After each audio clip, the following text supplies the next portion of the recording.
Souls, talking brain,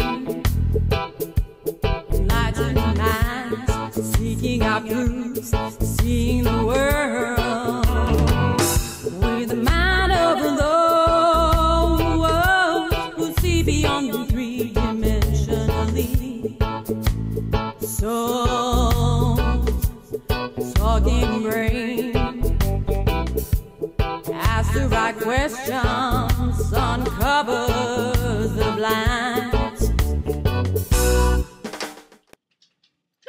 Hello. Hey. How's it going, everybody? Surprised to see yourself? Welcome to Soul's Talking Brain show here on Being Love channel. Yay! How's Another opportunity for us to ponder and play. That's right. So, welcome,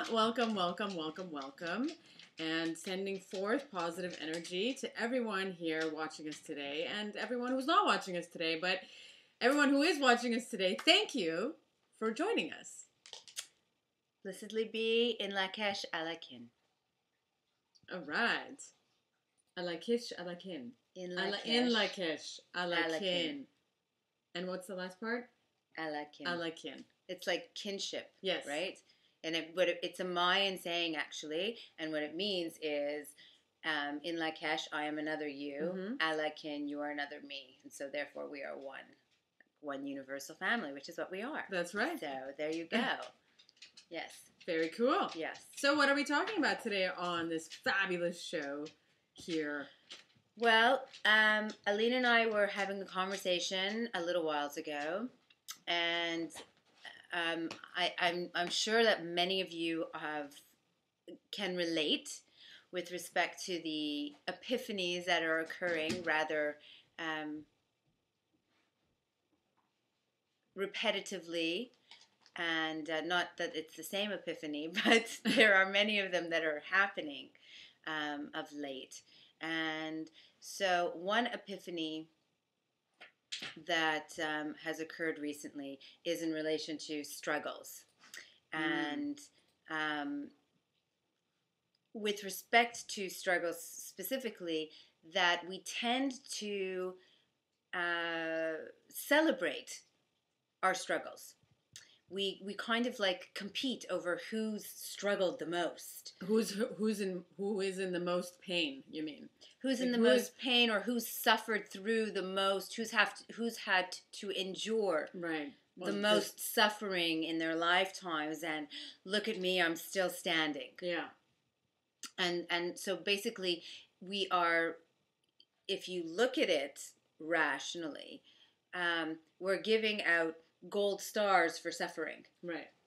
So we are actually supporting. We are. I have fluff on my face, Yeah. and it's itching me. It's itching you? Thank you. There. Is that better? I don't know. Anyway. Now I'm itchy. Yeah. It's like we are motivating each other to suffer. Right. And isn't that silly? I think, Isn't that silly? I know for sure everyone does that. At least has done it. I know I've done it, and we all do it. It's kind of conditioned. You know, it's like embedded within us. You know, yes. We do it when we're children, right? And then we continue doing it.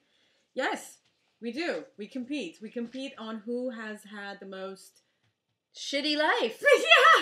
Yeah. Isn't that weird? Yeah. Well, if you look at what's written, it said, why do we wear our struggles like the badges of honor instead of our bliss?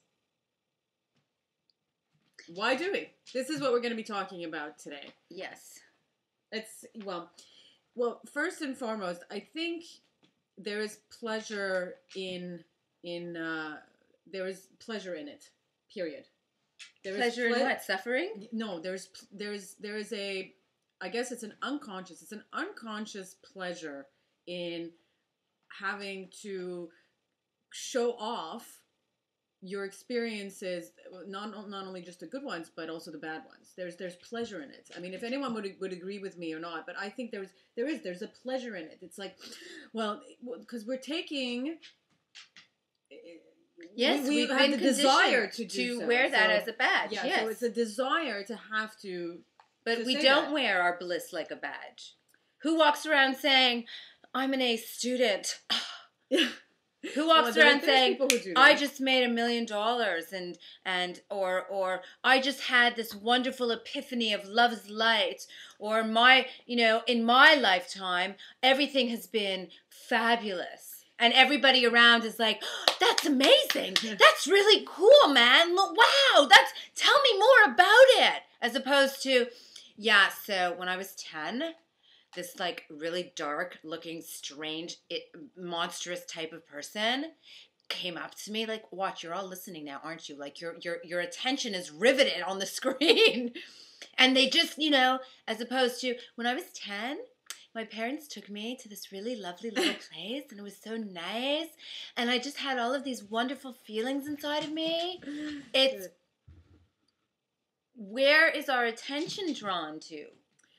I think it has to do with the whole competing thing. I think first and foremost, we are conditioned as a society, as a whole, all of us, to compare ourselves, right? It's all about comparing ourselves to one another, comparing ourselves not only to one another, but to other things as well, to pretty much everything. We've been conditioned as a society to do so, which is who is better, who is this, which is how segregation has begun and exists in the first place. Mm-hmm. And so this whole competing thing is also, because it's embedded in us, it's literally within it's within us for centuries, I would assume. It's in our bloodlines to millennia, yes. Yeah. Definitely. And thousands upon thousands of years. Yes. And so all experiences, whether it be good, positive experiences, uplifting experiences, or negative experiences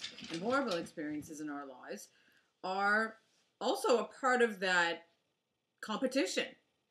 It's also a part of that comparison with each other. So whatever it is, good or bad, right?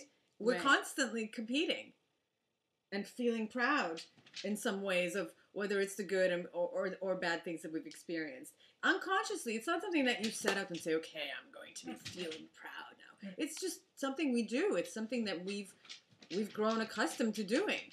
And it's not necessarily very good. And so what we want to do today is bring that to our awareness, bring that to an open discussion, and to allow people to be aware that we as a whole, as people, do that. And that it's not necessarily very healthy, nor good, nor beneficial to do so. Something to ponder, something to discuss, and something that we will discuss here, why we do that, and to assist everyone into why we do that. Because we, like you, do it as well. And it takes practice. It takes discussing. It takes just bringing it to awareness to make the changes appropriately. Mm-hmm. Right?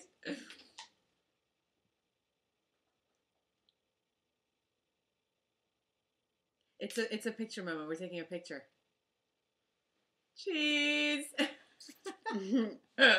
Yes, I definitely agree that competition is a major factor with respect to the conditioning that we have been subject to over the years. Mm-hmm. And definitely competition has played a role, in my humbled opinion, that is not necessarily as much positive as it is negative. As soon as there's competition, it means that somebody has to win and somebody has to lose. Mm-hmm. Somebody has to be on top and somebody below, as opposed to equality, which is celebrating each and every one of we as the miraculous beings that we are. Which then brings us into that which we are actually celebrating. Mm-hmm. So the competition is definitely that whole wearing it on the badge, wearing the badge of honor and showing it off. Like a medal. Underneath, yes. But underneath that, before the competition part, before we're thinking about, showing off to anyone else, we ourselves are thinking in a certain way that is causing us to participate in activities that allow for this suffering to occur. So before the competition, I had read from one of the many gurus that are out there today. I don't want to say any names because I don't know specifically, and I don't want to attach anybody with this. But someone had said, it is through our suffering that we learn even more. Yeah, there's a lot of people who say that, actually. Yes, or a lot of people who would agree to that. Yes, but it was because it was someone whom I look up to and whom I admire. I realized in that moment that for them to be making such a statement was a statement in and of itself of the depths to which the fear-based illusory conditioning has been interwoven into the very fabric of our perceptual reality. Right. For someone who is at such a state of awareness to be stating that we should all be embracing these opportunities to suffer in order that we may grow. Right. Is, to me, a most profound statement. It's quite a statement. Of our fear-based or negative conditioning that we have been subject to. Right, like the one being embedded in our blood system, conditioned for centuries. Yes. It is. It's kind of like part of our, I wouldn't say it's part of our DNA, but I guess it's or it's part of our genes because it's been passed on, which is the DNA. Yes. Yeah. Yes. I don't know. It's, it's not only passed on genetically. These things are also passed on environmentally because we watch our parents, who watched their parents, who watched their parents, and so on and so on. Yeah. And so whether it's a program that's in the DNA, which we can change the programs in our DNA just by the way, or it's from observing. Yeah. And as we all know, we're like sponges when we first come here. Children just like suck up everything around them. I think we are a sponge when we come here. We are a sponge, right? So either way you look at it, the conditioning or programming is there, and the result is that we celebrate our suffering, and therefore we openly embrace and welcome it into the experience of our lives. Do you think that, I mean, we are talking about it. We are aware of it. I mean, I don't know if many people are. I think right now, I would assume that the minute you bring something into somebody's light or awareness, it's just they would feel connected to that, which is what we're saying, which is, yeah, actually, you're right. We do that. It's not like we don't know that we're doing these things. It's not like we don't know that we've been conditioned. We know all these things. We just... Yeah, but I don't know that we know how deeply interwoven it is. I was just having a conversation with someone the other day on Facebook.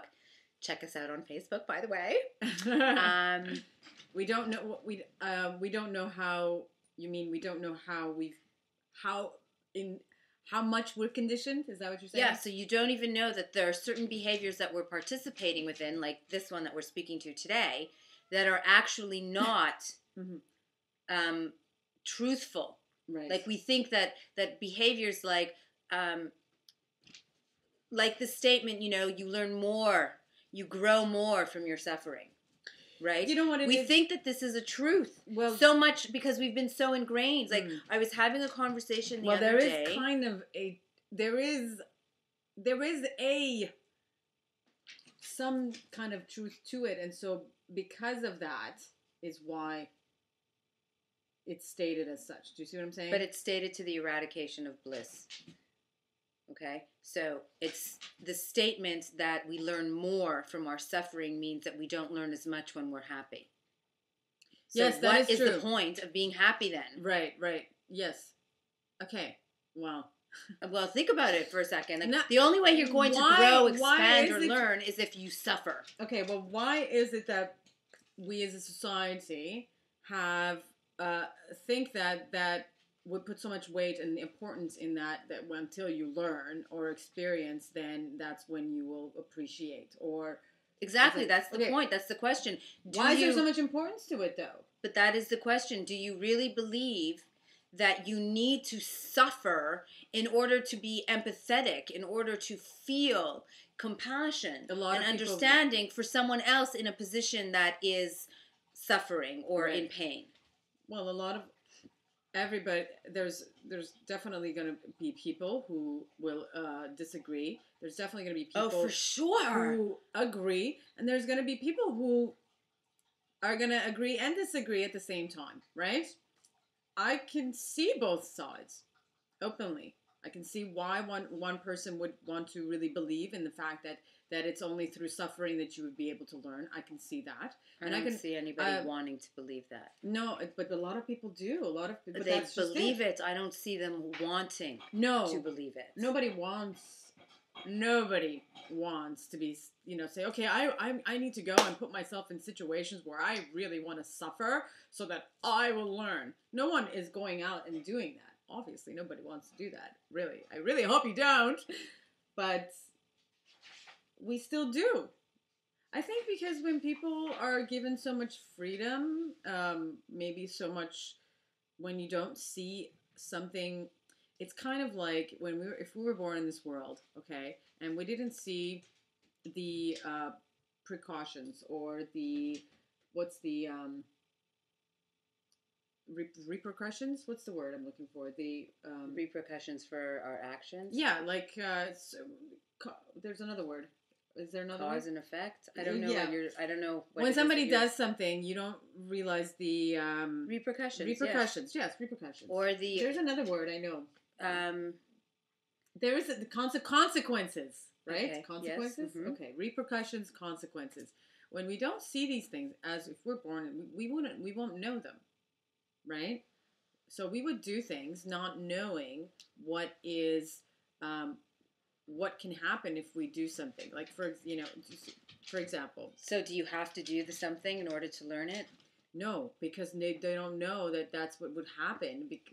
People do things, right? People do things. I know, but do you need to do the thing that's going to cause the suffering in order to know that thing will cause you suffering? Well, no, people make mistakes. They don't realize they're making mistakes. Okay, but right? that's people not trusting themselves. People, just making mistakes, things that are not necessarily good. Sometimes people just are not thinking, or whatever, or put intentions, whatever they may be. People do certain things, but the most important thing is when we're children. When we're children, we do things like a child, for example, a baby, toddler, okay, is crawling and is at the age where they want to be, they're at the age where they're grabbing everything, right? Mm-hmm. They're wanting to grab things, and that's wanting to look and see because they can have, their holding senses are getting strong. Uh-huh. So they crawl and they want, they're in a house, and so they're gonna pull on. So then, for example, when baby's crawling, they just want to pull on a tablecloth, and on the tablecloth is this massive vase, mm-hmm. and the baby pulls it, but the baby's not thinking anything. It's the same. So the baby. So if you want to teach the baby not to pull it, do you need to smack the baby over the head with the vase, or do you need to just gently take the baby away? No, nobody should be having. So you're saying that somebody. I'm saying we're talking about suffering right now, and the fact that people wear suffering like a badge. So in with respect to your example. No, if we believe that suffering is the way, then the baby would either have to get smacked over the head because they pulled the vase down and that's how they're going to learn. Oh, I see what you're saying. Or you're going to smack them on the head so that they learn. Right, so I see what you're saying. Or can you teach them through love? that, sweetie, we don't do this, or we're going to get hurt. I see what you're saying. So you're saying... Do we actually need to experience the pain to have the comprehension? No. There's absolutely no need to experience the pain. There is no need. There's absolutely no need to experience the pain. There is ways to teach and show what can happen in order to learn. This is what can happen, and this is what can happen, and X, Y, and Z. The same way as, you know, there's certain experiences in life. She's just on a roll now. Okay. Excuse me, everybody, just have a sit, put your feet up. The woman has got something to say. There are certain experiences in life that I have no idea what it would be like. So we always say, and there's people who have experiences that they have no idea what it would be like to experience that, good or bad.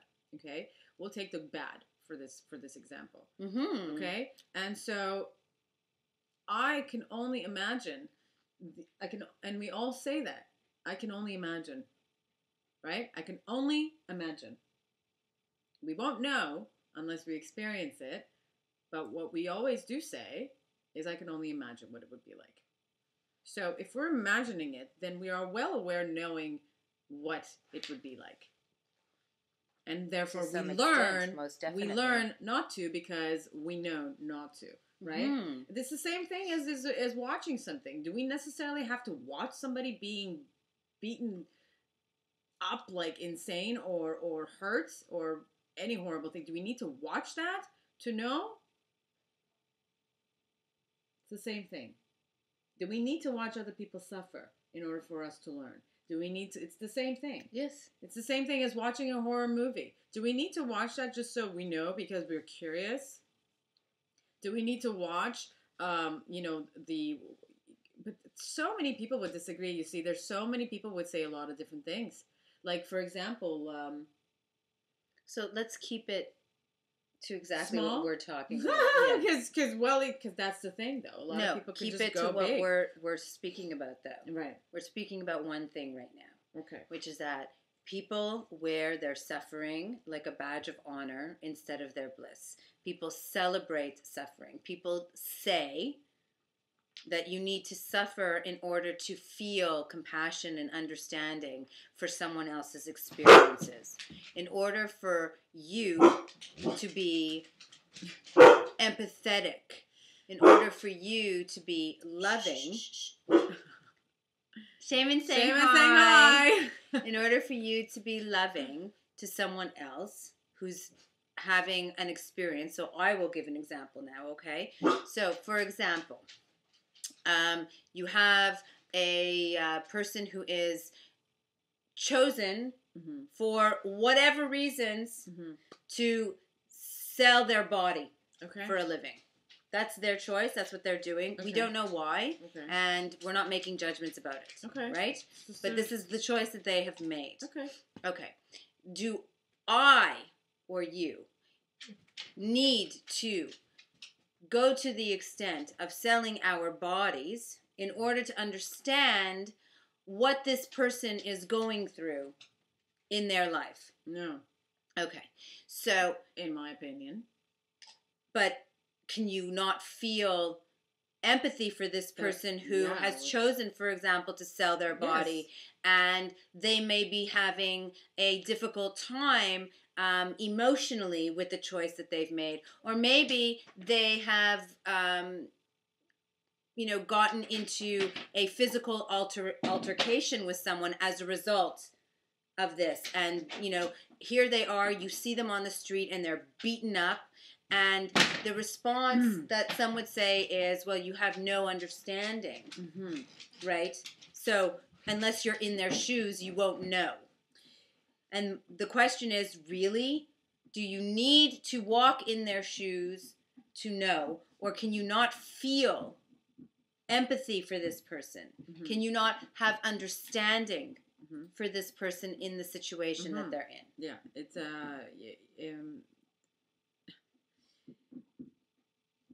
there's people who actually take joy in pain. And so I do not. And I do not think that anybody would want to feel pain, right?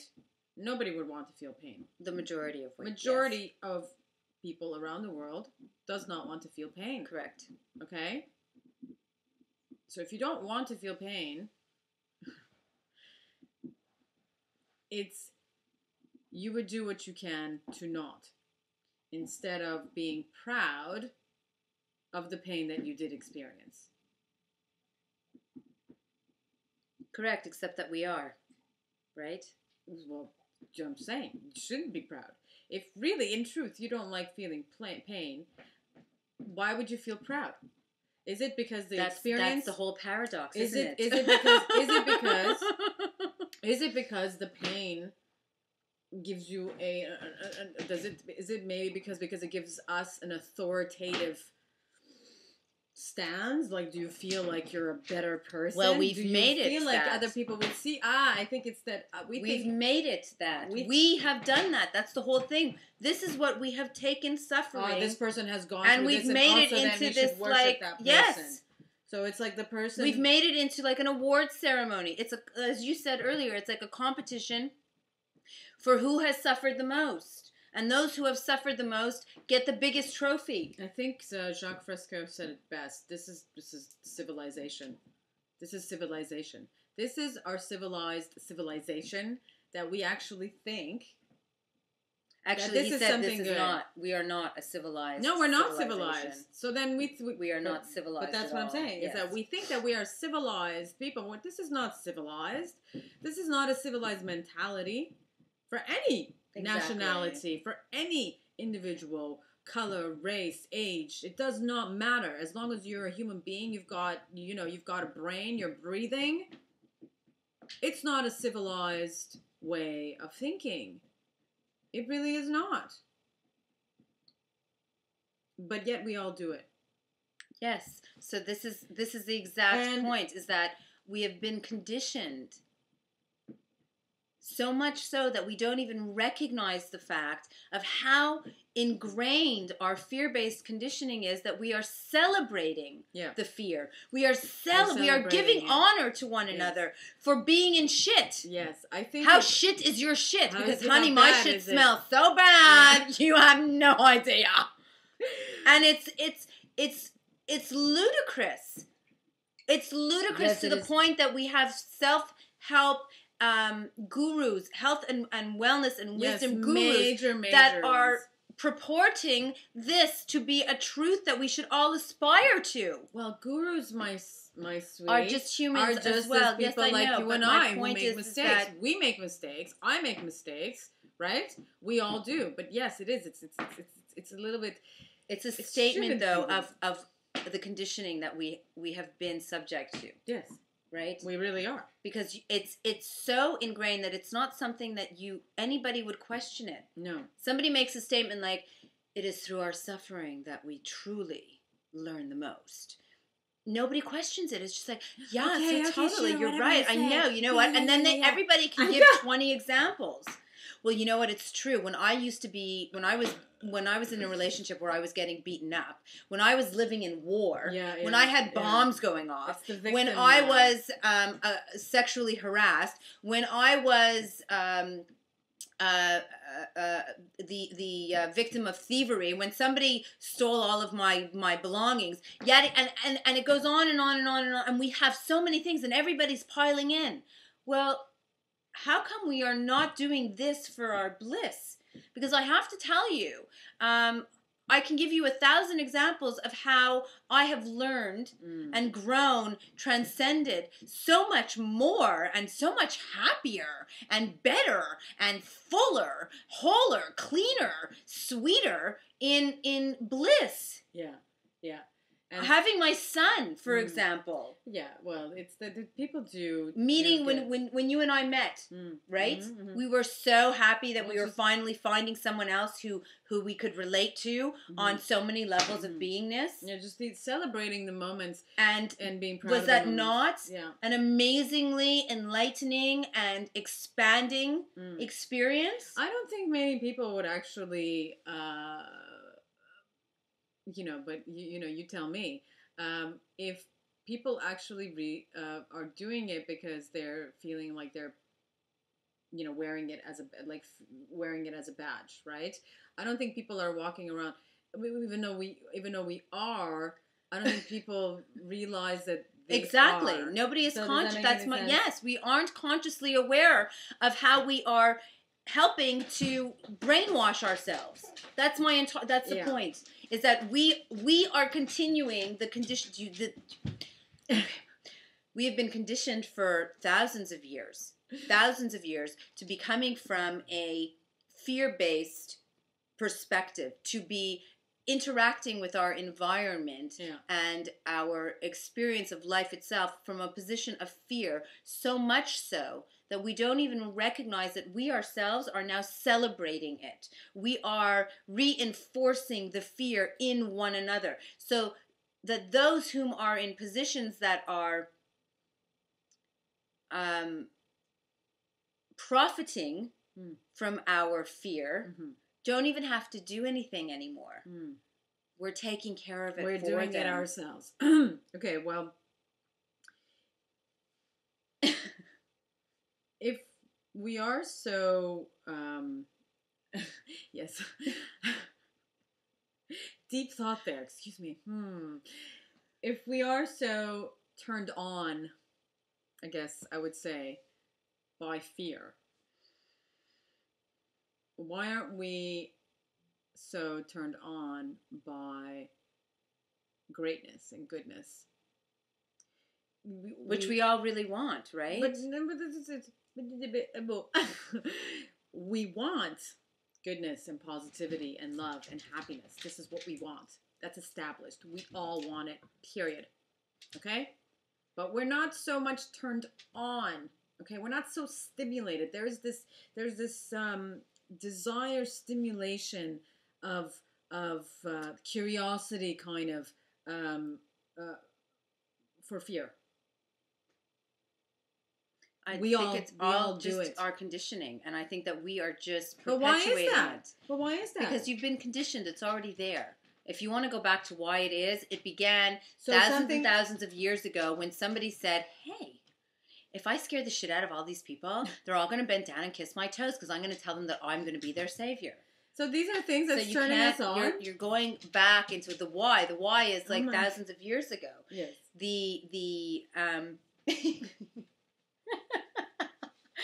I just have to say, we've got a show going on. Can see because we have the cameras pointed in this direction and there's only one. Yeah. But I do wish that I had a camera that was hooked up so that you all could see, because we have 3 kitties as in Kiddies, which is how we refer to our animals here. Amethyst, Littlefoot, and Shaman. It's 2 kitty cats and a dog. And they are loving the energy of the show so much right now that they are just having this wonderful little play thing going on. And Aline and I are being entertained. Yes, we're being entertained. So beautifully by them. So we just needed to share because they're just being very funny right now. It's like kids in a playground. Basically, the studio has turned into a playground for the animals. Playground of animals. Yes, celebrating. Yes. Speaking of celebrating, before we carry forward with celebrating bliss instead of our suffering, I think that there is somebody that we wanted to celebrate today on the show. Yes, we did. Yes, we did, as we always do every week. That's right. Well, most weeks, yes. Most weeks, yes. Stay tuned. I try to picture the man, to always have an open hand, see him as a given tree, and see him as matter of fact. He's not a beast, no, not the devil either, always a good deed doer, where it's laughter that we're making after all. Our good deed doer of the week is John McIntosh. John McIntosh is an amazingly inspiring, wonderful being of love's light, an angel divine indeed, here upon our earth school for all of we. And in celebrating our bliss, which is truly what today's show is all about, we are honoring John for being a purveyor of bliss for the benefit of all of we. He speaks words of love's wisdom and shares of his heart so openly and freely with all of we.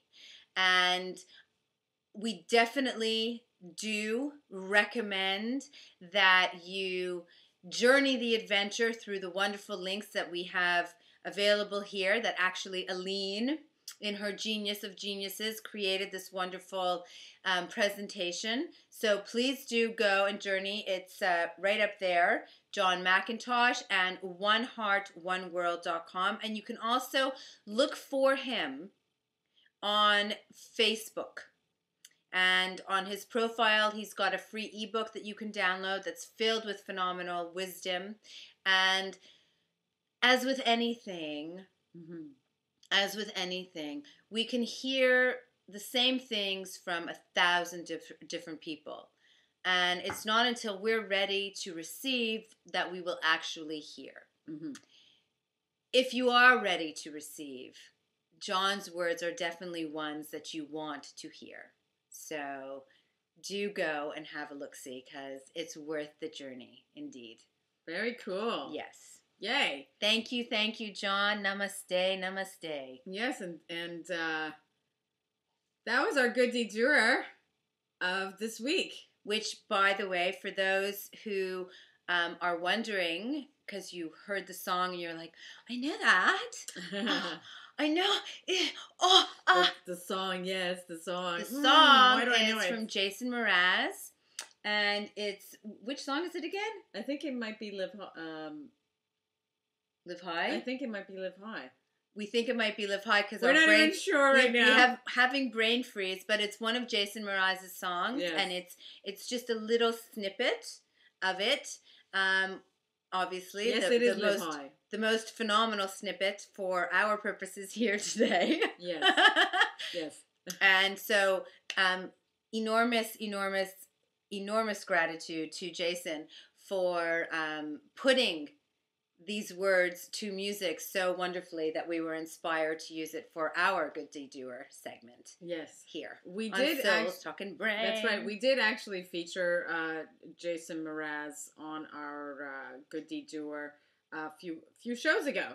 July 23rd, I think. It was actually on his actual birthday. Yeah, and we didn't even plan that. I know. Isn't that cool? We didn't know. We had no idea that it was his birthday.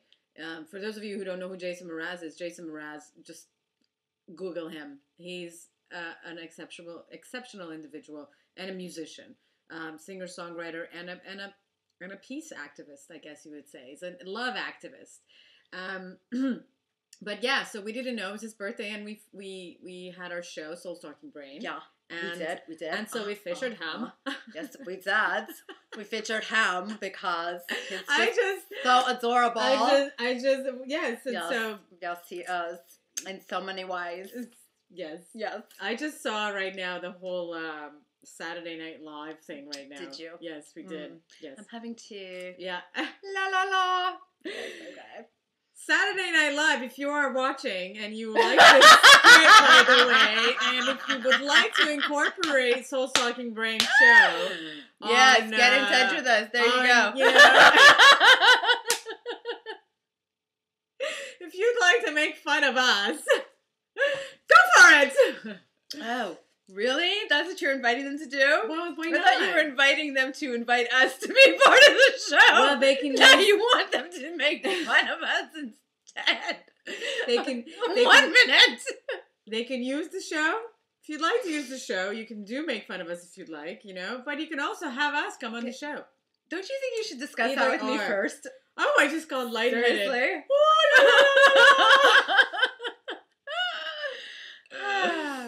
Funny. Yes, actually, Speaking of, since we've got the email up here, for anything that you'd like to get in touch with us here, whether it be that you'd like to get, you have an idea of somebody or organization for our Good Good Deed Doer feature segment.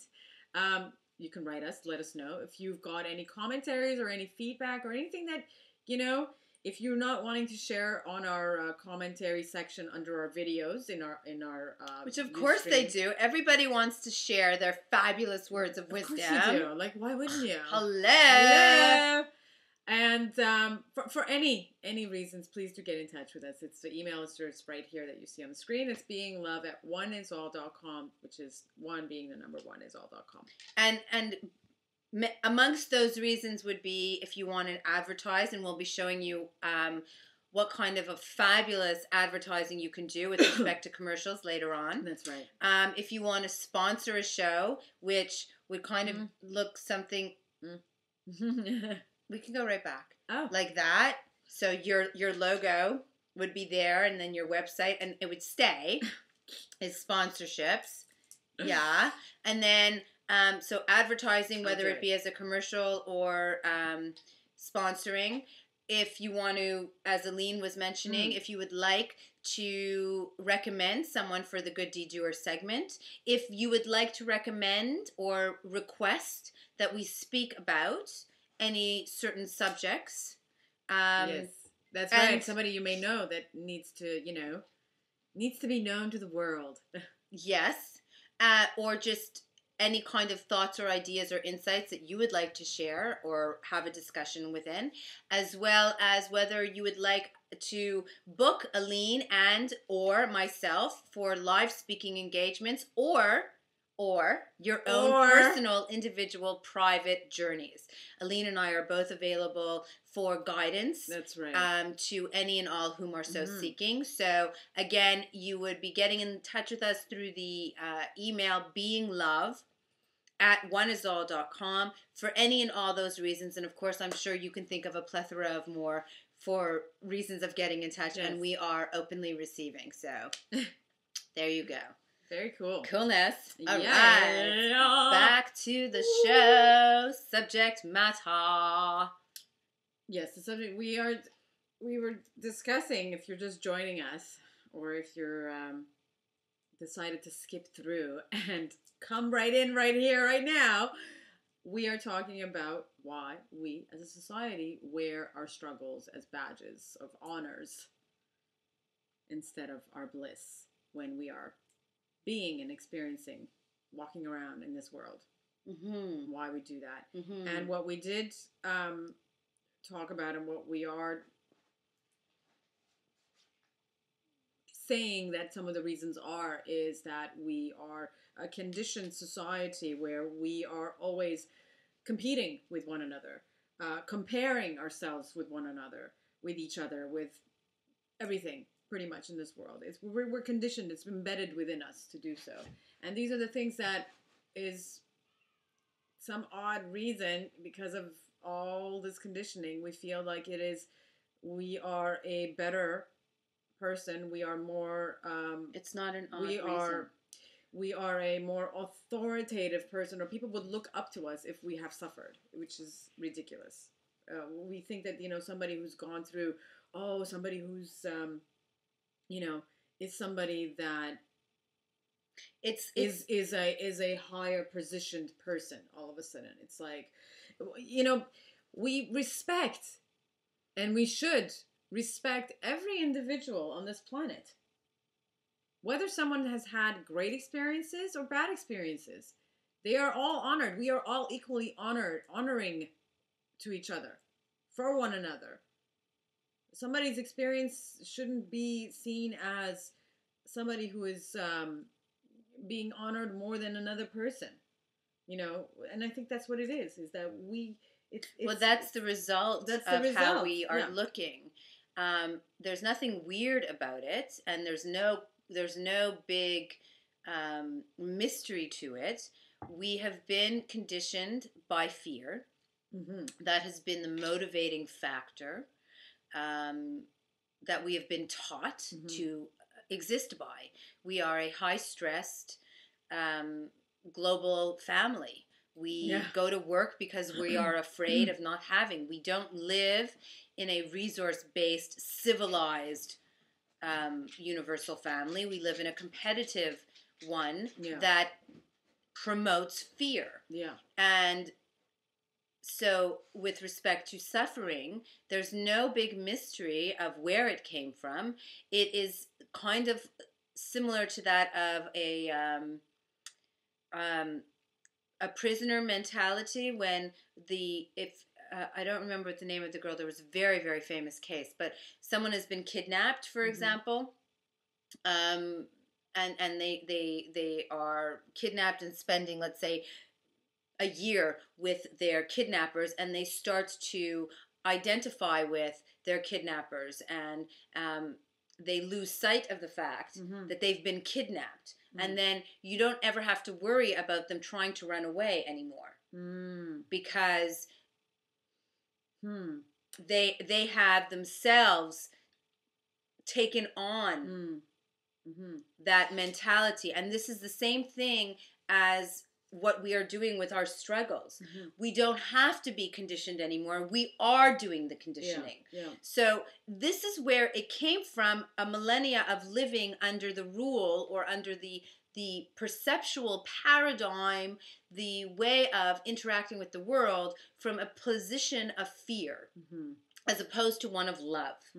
And we are perpetuating it ourselves. So we don't need anybody to be doing it anymore. It's like Pavlov's associative conditioning, for example, or with the mice in the maze. If every time the mouse goes to get the cheese, they are zapped with electricity, eventually they get to know. Even if there's no electricity, they won't go after the cheese anymore. If you put them into another room and it's completely different, and you put cheese there, they won't eat the cheese.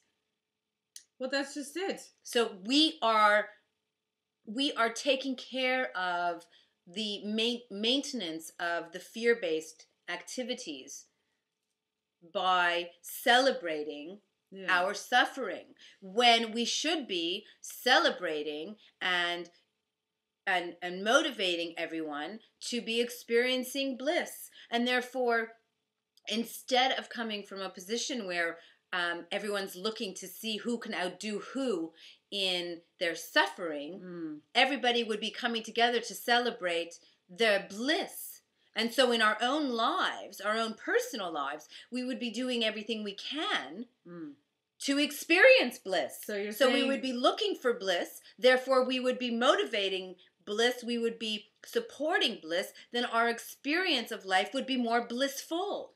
So you're saying if we are a competitive in nature... not nature, but yes, okay, conditioning. Yes, conditions, DNA passed on to us. It's different. Yes. If we are, then why don't we do it flipped around? Instead of the bad things, why don't we do it with the good things? Yeah. Although I don't promote anyone, or just in general, competition, period. Well, why does it have to be competition? Why can't it just be collaboration? Well, because it's where it comes from. It's the reason why people are so proud of it. It's because, I want to be better than you. So it's a competing thing. So I don't promote that. But it's not. It's before the competition, love. Before we even are competing, we are taught. It's like being taught that it's good to get an A in school. Because you might not be at the top. So it really is. It's all about being the best, better than everyone else. So it's still a competition. It's still a competition. But why does it have to be a competition? I don't know. Why can't it not be a competition? We've made it so. I don't know why. It shouldn't be. Right, so then we don't have to be supporting competition to be supporting that we are not wanting to be supporting suffering. Maybe. Why can't we just say that we are supporting being blissful for the sake of being blissful? Just be proud. No proud. Okay. That's it. All right. No proud. When you're proud, it's a good thing. It's a good thing when somebody's proud. You're feeling honored. It's the same thing. When you say you're proud of your child, that's the competition. It's because you're proud of them. That's what I'm meaning. But you're not that you have pride. That's different.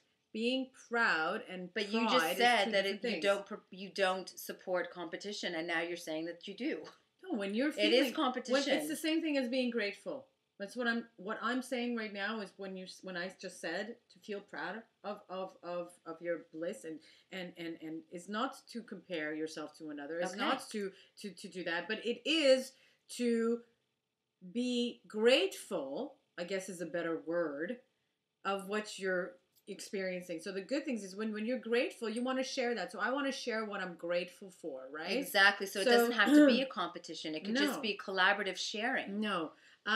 Just a moment. Katie123 is on the social chat on Ustream and saying hello. Hello back to you, sweetheart. It's not about competition or pride or any of that, but we make it all these things. These are but things it doesn't that have to. It doesn't have to be. No, but it's okay. Somebody, so you just showed, right? You started off saying, then why can't we do it the opposite? And why can't it be the bliss that we celebrate? And then then automatically you felt a need to say, but I'm not telling you, and I don't support competition. Well, yeah, it's important. And then you just showed, well, we don't have to be competitive. Yeah. To be supporting being blissful. Right. It doesn't have to be about the competition. Right. It could be simply sharing our gratitude. Yes. Just wanted to touch base with anyone who's joining in right now. We are talking about it. You'll see the title at the bottom of the screen. It says, "Why do we wear our struggles like badges of honor instead of our bliss?" This is what we're talking about today. And we are right now discussing, instead of being celebrating or feeling like, like you're walking around like you're proud or some sort of the bad experiences that you've had in your life, is to do the opposite. Correct. The opposite, which is the good things in your life. Feel it necessary, but not proud. Not proud. Coming from a position of being grateful is not competitive. Yeah. And that change in the word changes everything. I think it's I think the mentality of it can start, if just delete that please. If you are in a place of feeling secure within yourself, if you are feeling secure, which we have all have problems and struggles with security. And I think if somebody felt so secure and completely confident in their beingness and who they are, loving themselves wholly, completely, you would have no need to prove yourself. No need to show yourself, and no need no need at all to compete, nor to wear this badge of honor that you went through some horrible experience in life. Yes, and then that brings us to beautiful, so beautiful. Right? Okay, and then that brings us to the crux of the entire conversation that we're having today, which is, as we are beings of love's light, then being who we are, we don't need to suffer to have empathy. We simply need to be the love that we are. Yes. Because if you are being love, you don't need to have gone bankrupt to understand the suffering of someone else who has gone bankrupt. But you know what's... Right? You are being love. You are going to be empathetic, compassionate, understanding to someone else. Okay. Yes. Right? Yes. So what you were saying, if you are being love, for example, right? If you are loving yourself, you have no need to get up in someone's face and say, look at my suffering or look at my bliss. You're just being. It has become so difficult. Well, it's not really difficult. We just forget. All it is forgetting. We are human beings, very sensitive. We're all sensitive. We're not only sensitive to energies that's going on within ourselves, but we're sensitive to energies that's going on all around us. We're in it, okay? And we forget. We're in it so and we are it. Yes, we are in it and we are it, and so that we forget being in it and experiencing it at the same time. And so when there's energies that are coming from external energies, they're going to go inside of you, because energy doesn't it's not outside of you or in you. It's just everywhere. You are it, in it, with it, like a fish in water. You know, it's and yes, like a fish in water. That was good. So when that was really good. That was you. fast and easy and to the point, like a fish in water. Yeah, it is. It's good. So I always do the whole air breathing thing. It takes forever. So it was good. So if we are constantly having to remember, you know, there's so many. What was it? There was like how many thoughts we've had? We have hundreds of thousands of thoughts a day. 64,000, 72,000 thoughts a day. And if we are having these thoughts, then we should be able to remember. And I think it's remembering to disconnect, disconnect, disassociate with these negative ones, with the insecure ones, the fear-based ones. Yes.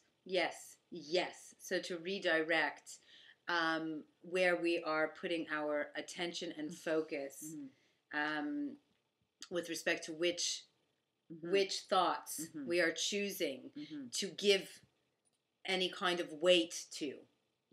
Yes. So which thoughts are we choosing to give our weight to right now? So it's remembering that, exactly. In the moment. Remembering let go of any of the negativity. It's difficult because you are in it and experiencing it. Yes. In that thought, hold that thought. We'll be back in 2 seconds.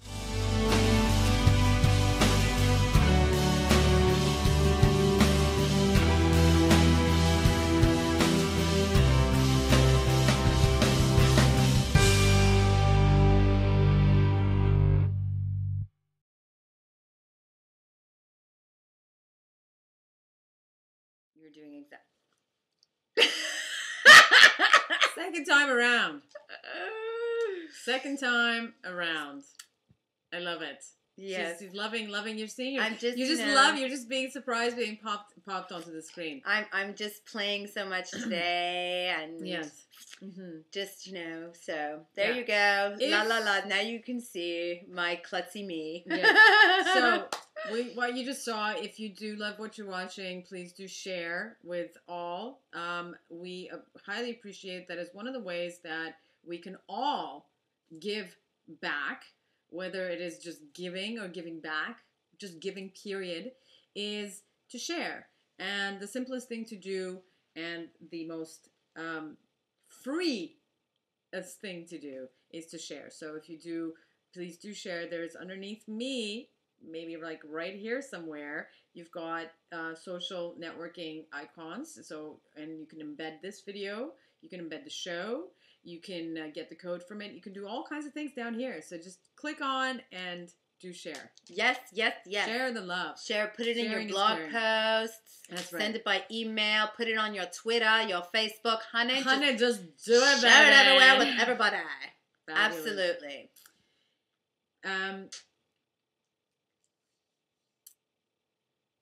Moment of pause. Should we do going with the flow cards? We could definitely do that. See how we're doing with our audience today. Okay, well, why don't we get doing with the flow cards is something that is a segment. One of the kitty cats bit off the bear's paw. Isn't it there? That's They were playing, and that's what they did. Now he's got fingers. Okay, number from 1 to 10. 1, 2. I'd like to actually explain 3. what it is that we're doing. This is our going with the flow cards, where we count, or we actually ask our audience for a number, anywhere from 1 to 10, and we shuffle the cards, and whatever number we land on is on that card. There's something written, and whatever it is, We do it. We do it. So I decided to choose the number, which was 10, and this is what we came to. Oh, dear. I can't even read that. Buddha belly. Buddha belly. Belly Buddha. 1 to 5 minutes of laughter, everybody. Are you ready? See, she's already begun without me. 1 minute is a very long time, right? It's a long time. Like a laughter can be something that's a few seconds. But if you put a time, so you can't put a time frame on laughter. You either laugh and you just continue laughing.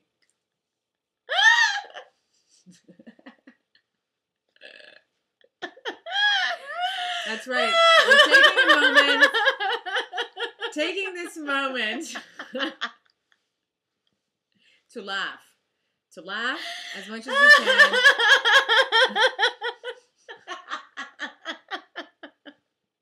She's really laughing.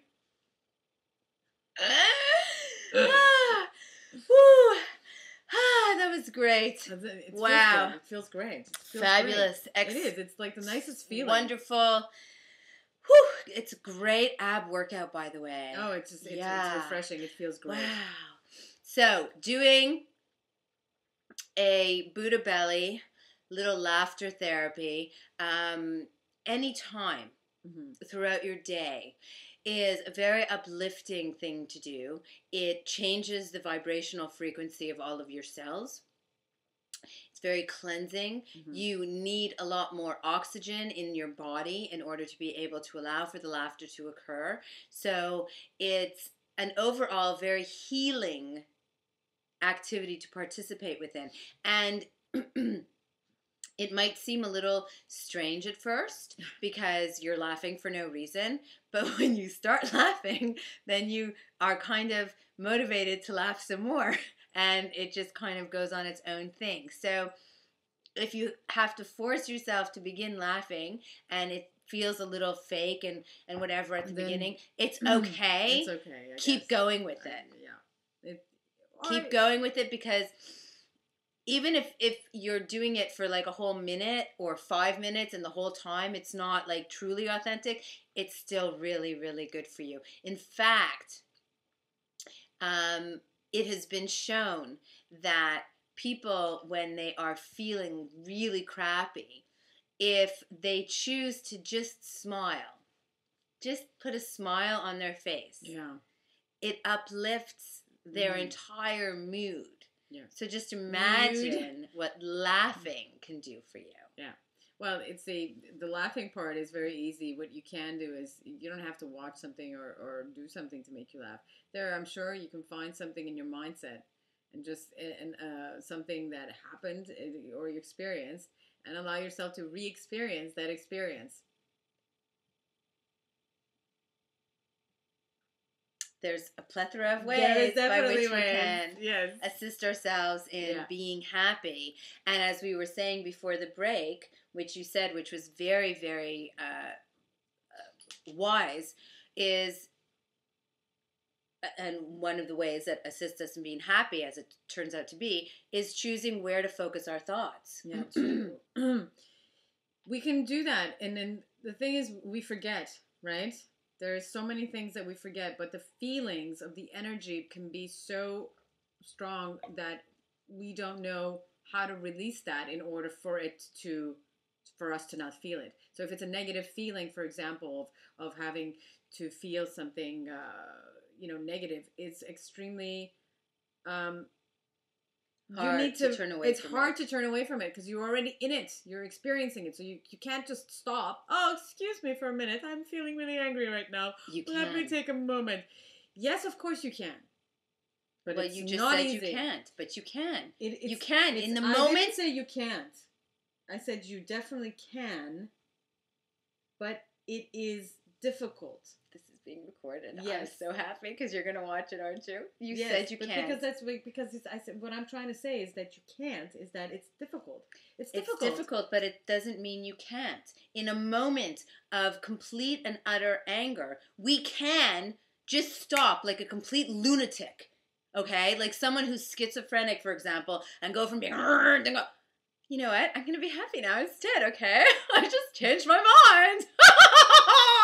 And I think there's ways if we allow ourselves to be crazy enough to say, you know what? I can be having a temper tantrum and then just choose to change. We will. Yeah. And the more that we allow ourselves to be a little crazy and to do these things that we're told that we can't do, we'll start doing them and we'll stop lamenting in the crap and the shit, and we'll start celebrating in the bliss and the happiness. And if it means that we need to walk through crazy land a little bit, then honey, get the balloons out, because I'm ready to celebrate. Yeah, there's definitely there's many ways to do that. Whatever works for everybody. One example is what works for me is to in that moment. I cannot just stop in that moment and say, okay, I can't do that. What I can do, you can, because it's different for everybody. Everybody can. Well, it's not that I guess it's not that I can't. I guess it's what is easier for me. What I can do in that moment. That's easier. Yes. That's easier for me. That works for me because it may work for you. Okay. But it doesn't work for me, and it may not work for them, or may work for them. But we all can do it. Okay. What can work is literally just having to walk away. Walking away for 10 minutes. 10 minutes. 10 minutes is all I require. And really sometimes 10 minutes is really what is all required. It's momentary of thoughts, right? And my goodness, if we could catch every thought that was coming through our brain, I can't even imagine what it would be like, you know. For some people, walking away is good. For some people, changing the lighting in the room that they're in. For some people, lighting incense. Well, I was thinking... Did you know that you can light the essence on fire? Yes, you can actually. It is fire, actually. Electricity, energy, essence, quintessential. But putting more light... making it less light and lighting candles, going for a walk, putting music where there wasn't, dancing, starting to have a Buddha belly laugh for 5 minutes. Deep breaths. There are many, many things that we can do to assist us to not be living from a fear-based position of perceptual awareness and to come from one that is more loving. Mm-hmm. And yes, it can be difficult because we have been carrying forth and reinforcing this fear-based conditioning for thousands and thousands and thousands of years. Yeah. So be patient with yourself. Be loving to yourself. If you have a temper tantrum, it's okay. Let it out, and when you're in the mind frame to be able to recognize it, take responsibility for what you've done. Say, okay, I lost it. I'm paying attention. I'm aware. And next time, I'm going to try and do X, Y, and Z. And so that next time, you are on top of it. And when it happens, you'll try to do X, Y, and Z. So now you're one up better. Yeah. And then, and if it doesn't work, you will at least be aware of the fact that you had these things to try, and the next time you'll try again and repeat. Don't give up, because it took thousands and thousands of years to get us where we are today. We need to be a little patient with getting us to where we're going to. Luckily, for all of we're living in a now in which we are getting an enormous amount of support from the universe. Our cosmos, our Earth school are all going through this evolution as well, and there is an increase in vibrational frequency that is allowing more energy to flow through, which is allowing more light to happen, which is allowing things to occur on a faster basis. So when you are dedicated to being more loving and you are repeating, you're being loving to yourself when you screw up, and forgiving yourself and being patient and doing it again, it'll happen faster and easier, and we will manifest this altered paradigm of consciousness, which is being the love that we are and celebrating the bliss instead of the suffering. Mm-hmm. Yes. Very cool. Yes, indeed. I actually just wanted to remind everybody that coming up next Friday is another show that we do here on the Being Love channel on Ustream, and that is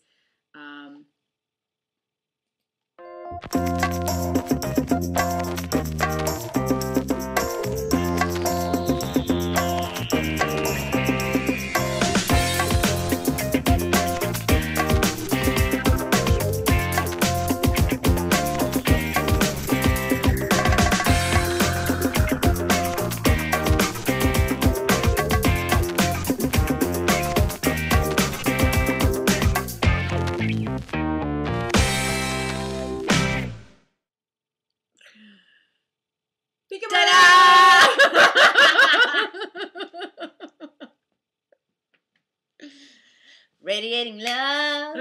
We're radiating love. Radiating Love with Ronnie Radiating Lipstein. love. Ronnie Lipstein over here. We're radiating love. Doesn't it feel so much better when you're radiating love? Yes. When you're being loving, when you're loving yourself, when you're being happy. I mean, seriously. Seriously. Of course it does. It feels good, so obviously it's much better. Everybody's happier. That's right. This is the URL of the show page, Radiating Love with Ronnie Lipstein. It's coming up next Friday at 1 p.m. Eastern, and that's 10 a.m. Pacific, and 12 p.m. Central, 11 a.m. Mountain. She always does that. I know, because now I learned them. I'm so excited. See, we learned something. We're excited to share it with everybody. Yes, that's right. Yes. Not because we are prideful or we're showing off, but because we want everybody else to share in the happiness. Yes, well, I'm happy that you share the happiness. And I'm happy to share the happiness with you, with everybody else. Very That's cool. a blessing to me. Yay.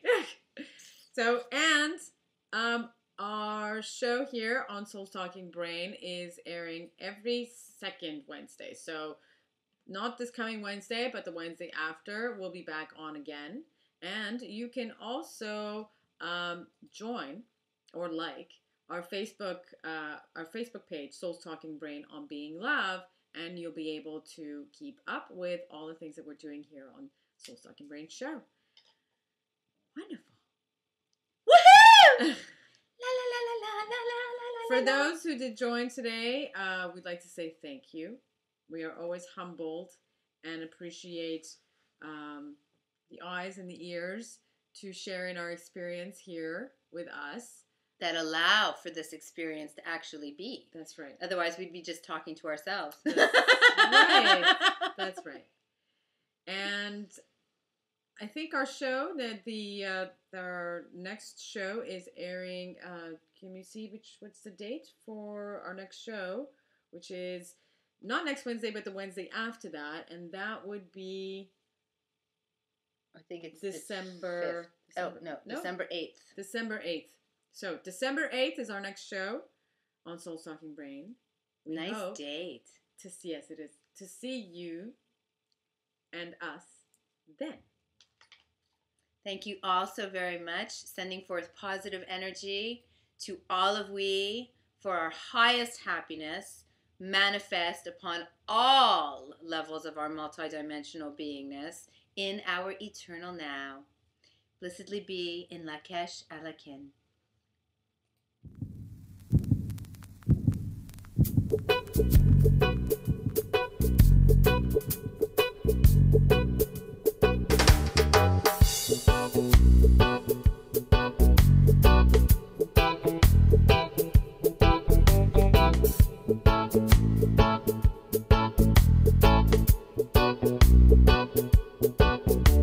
Souls talking brain,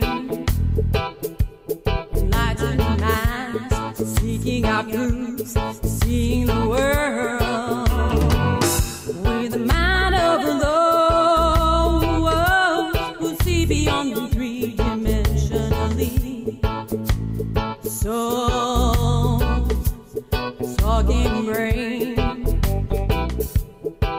Ask the right questions, uncovers the blinds.